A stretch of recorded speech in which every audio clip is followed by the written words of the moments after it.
action. There is no healed version that stops feeling pain.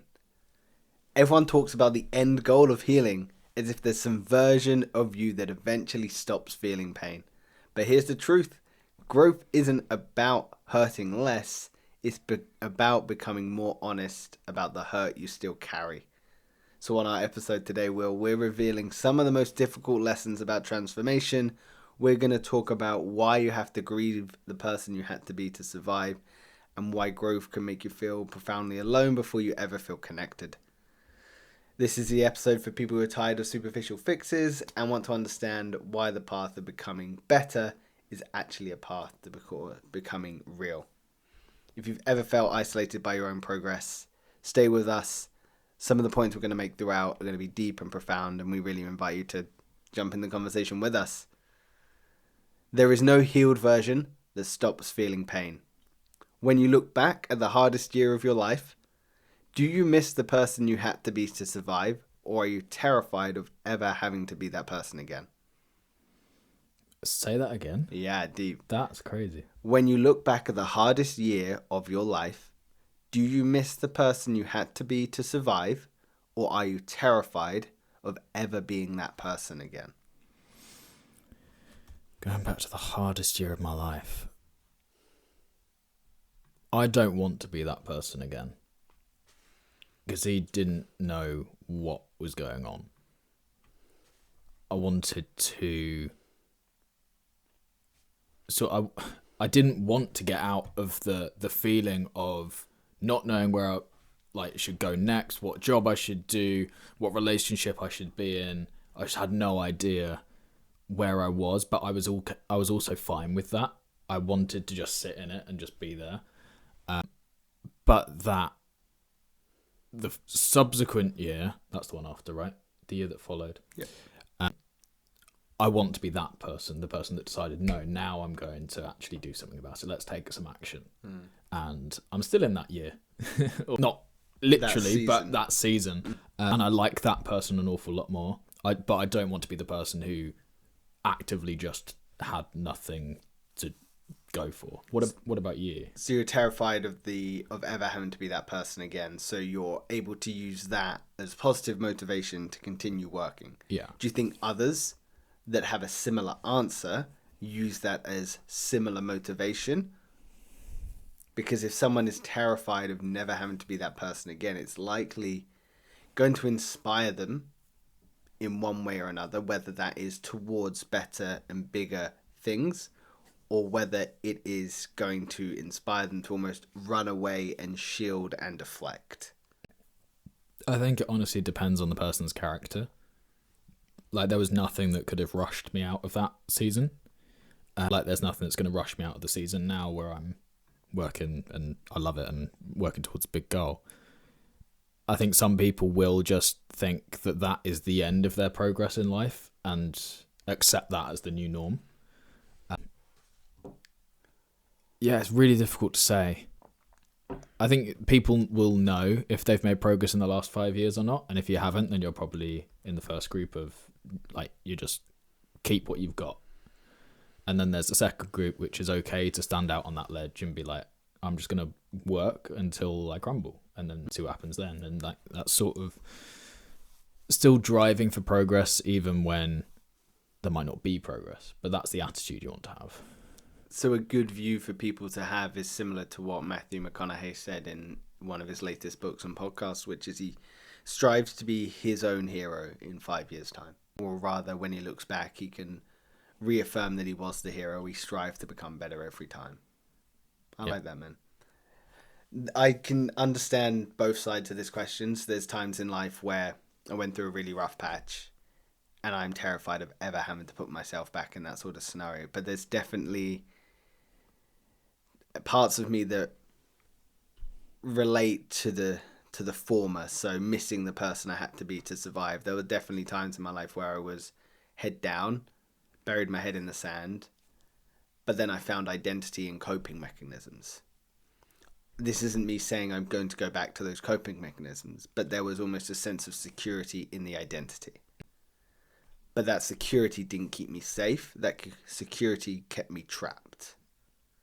So I fear that other people that might be similarly identifying with coping mechanisms, whether that is drugs and alcohol, whether that's any form of sort of self-harm, whether that is overworking, whatever it might be, however you feel the need to preoccupy yourself, that is likely going to keep you trapped.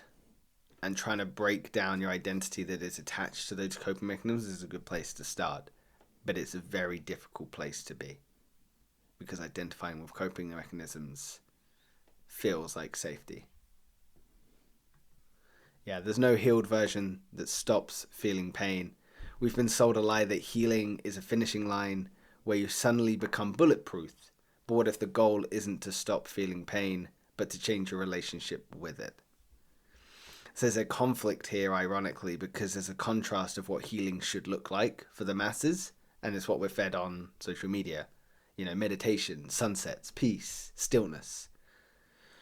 But healing, quote unquote, can look different for multiple people. And the reality is that healing, for the vast majority of people, is likely messy and reoccurring. Do you know what I mean by messy and reoccurring? Or would you prefer for me to elaborate? I think elaborate for the viewers.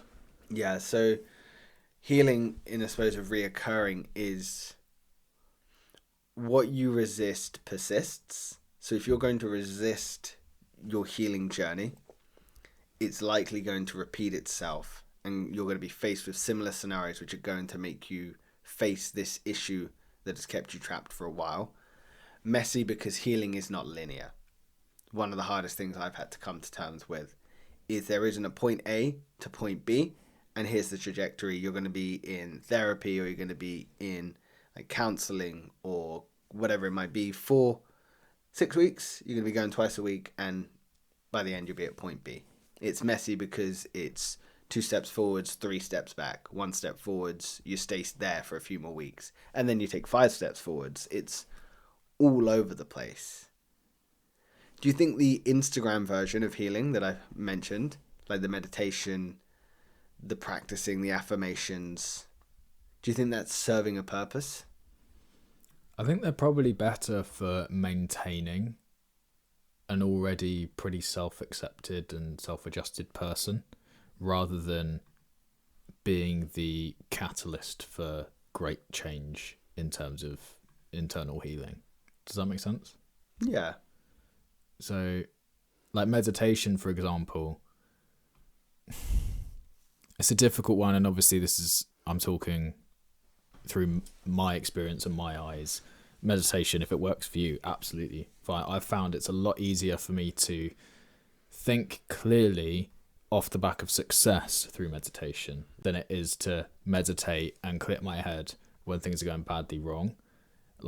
But that could be that my natural tendency is to lean towards, no, I'm just going to find the solutions, because that's how I process things, versus if I just sit and clear my head, that doesn't actually do anything for me in terms of finding a solution. That doesn't, as I say, that doesn't mean it doesn't work for other people. Like, if it works for you, I'm never going to say don't do it. But I do struggle to think clearly when things go well, because I get like so hyped up and like, oh yeah, this is excellent, everything's going well, and then I know I can't think clearly from that point because I'm just too excited. So it's a good way to calm me down. It's just whatever works for the individual, I suppose. But the Instagram ideologies of what self-care looks like, I think, is probably nobody like quit heroin and then just meditated and then everything was fine the next day. I mean, there probably is an example, but I would say for the most part, it's a grueling journey that doesn't involve just having an ice bath in the morning and meditating, you know? Yeah, writing your gratitudes on a mirror and reaffirming them to yourself 10 times a day. I agree. Sometimes there are valid reasons to do the pretty side of growth, the meditation, the walks in nature, all of which have huge benefits. Completely agree. And there's 100% reasons to do these things. But like you say, if there is legitimately an issue in your life, the best way to handle it is to confront it. I think that's where a lot of A lot of the challenge lies is confronting it, because it requires being honest with yourself, honest with the issue, and understanding that it's going to be a process. So when it says there's no healed version of yourself that stops feeling pain, it's because it's just, in my mind, a confirmation of the process, rather than this "why am I feeling this way" mindset. Because I think that's where a lot of people get trapped, is the frustration stage of the "why can't I just be here now? I've worked on this for however many years, why can't I just be healed?" Thinking yourself as like this healed version, whether it's trauma that it can physically be healed, or whether it's emotional trauma that's stored in the body, there's levels to it. And this mindset of just wanting to be healed or getting frustrated at the process is not going to serve you. So I suppose it comes down to the fix-it mindset. So treating our emotions like a broken car rather than like a living ecosystem. Yeah, that's a really good analogy.